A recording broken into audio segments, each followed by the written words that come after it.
Peringatan, animasi ini dibuat dengan tujuan sharing pengalaman pribadi sang pengirim cerita. Dimohon untuk menghargai cerita tanpa menyudutkan beberapa pihak. Selamat menikmati.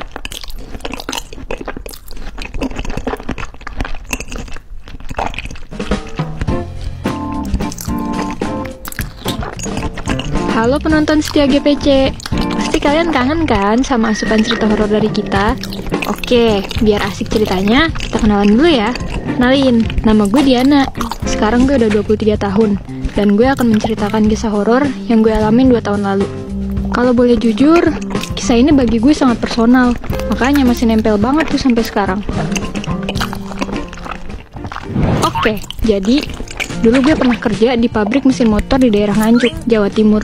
Karena rumah gue di Sidoarjo dan tempat kerja gue di Nganjuk, jadi gue pilih untuk ngekos di dekat tempat kerja gue. 1 bulan sebelumnya, kerjaan gue baik-baik aja, aman sentosa. Tapi setelah 1 bulan berlalu, kejadian aneh mulai muncul di tempat kerja gue. Berhubung jarak kosan dan tempat kerja gue ini dekat, jadi kelihatan lah dari kosan gue. Saat itu, gue mau mandi untuk siap-siap berangkat kerja. Tapi saat gue liat jendela, di arah dekat tempat kerja gue, samar-samar kayak ada bayangan perempuan berambut panjang pakai baju kerja gitu. Gue mencoba positive thinking. Oh, mungkin ada karyawan yang udah datang duluan kali ya. Jadi gue skip deh, gak mikir yang aneh-aneh. Setelah gue selesai mandi, yang pasti gue langsung berangkat kerja dong. Ya kali berangkat ke mall. Ih, ganteng banget sih gue. Oke, back to the topic. Singkat cerita, gue udah sampai di tempat kerja. Tapi kok sepi banget ya? Bener-bener gak ada orang. Dan gue mau telepon temen deket gue yang bernama Lia. Lia, ini kok tempat kerja sepi banget sih? Lu gak kerja? Tanya gue dengan penasaran. Si Lia jawab, loh, kan ini hari libur. Hah, iya? Jawab gue dengan kaget. Lah, terus yang tadi gue lihat siapa? Terus si Lia nyaut, nak, sekarang juga lu balik ke kosan. Nada Lia kayak orang panik gitu. Loh, kenapa emang? Tanya gue yang bener-bener bingung. Udah balik aja ke kosan, nanti gue ceritain. Gue spontan lari balik ke kosan dengan keadaan bertanya-tanya. Setelah 2 menit gue sampai ke kontrakan, tiba-tiba pintu gue ada yang ngetok. Karena gue orangnya penakut, jadi gue intip dulu. Siapa tahu gebetan gue ya kan?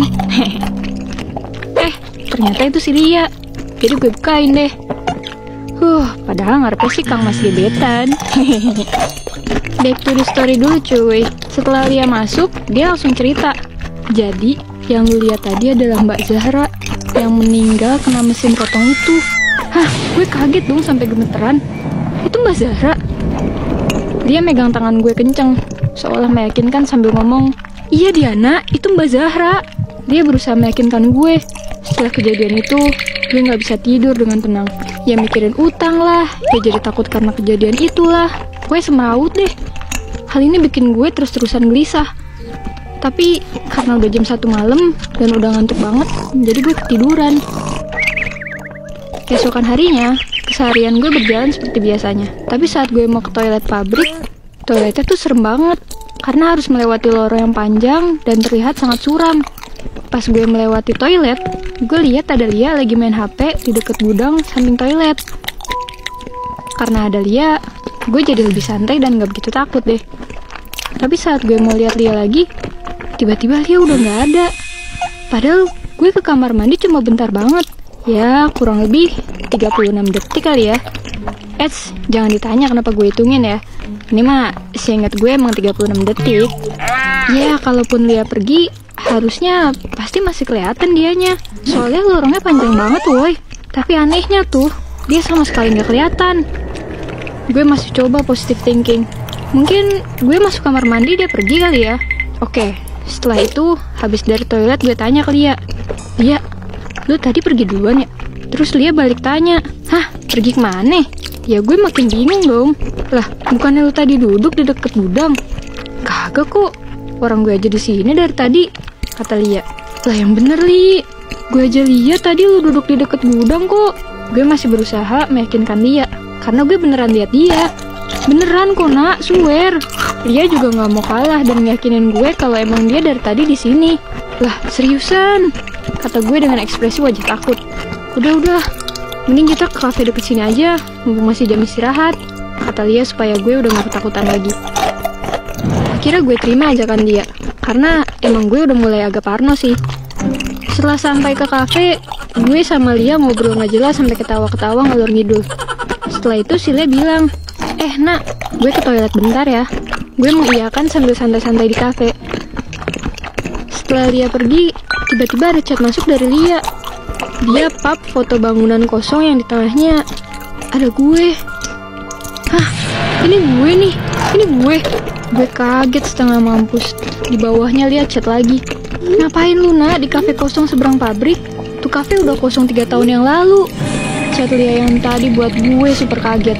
Gila, gue shock banget. Pas gue ngeliat sekeliling gue bener aja. Gue baru sadar ada di kafe kosong yang udah tutup. Gue berusaha untuk bangun dari duduk, tapi badan gue kaku kayak es kiko. Tiba-tiba seluruh ruangan di sini jadi dingin dan senyap. Bulu kuduk gue berdiri. Terus kayak ada nafas di belakang leher gue. Ditambah ada sekelebatan bayangan yang tiba-tiba lewat. Mampus nih gue, mampus. Akhirnya gue bacaan semua ayat yang gue tahu. Dari doa tidur sampai doa makan, semua deh gue ucap. Seketika ada suara yang memanggil gue dari ujung pintu masuk. Diana!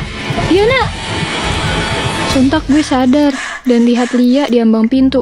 Akhirnya gue lari kenceng-kencengnya nyamperin Lia. Tapi sebelum merasa lega, gue pastiin dulu kalau itu beneran Lia. Ini beneran lo kan, Lia? Ini beneran lo kan?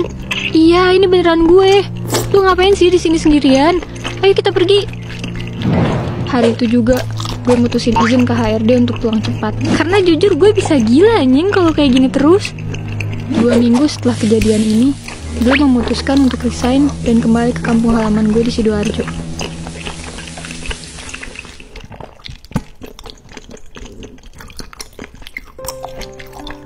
Itu tadi pengalaman horor gue. Sampai sekarang aja gue masih merinding kalau inget-inget. Gue harap kalian dijauhkan dari hal-hal goib ya. Soalnya yakin deh gak akan tenang kalau digangguin tuh. Kalau kalian punya cerita yang menarik, langsung aja kirim ke gue punya cerita.id@gmail.com ya. Jangan lupa like, share, comment, and subscribe channel gue punya cerita. Dadah!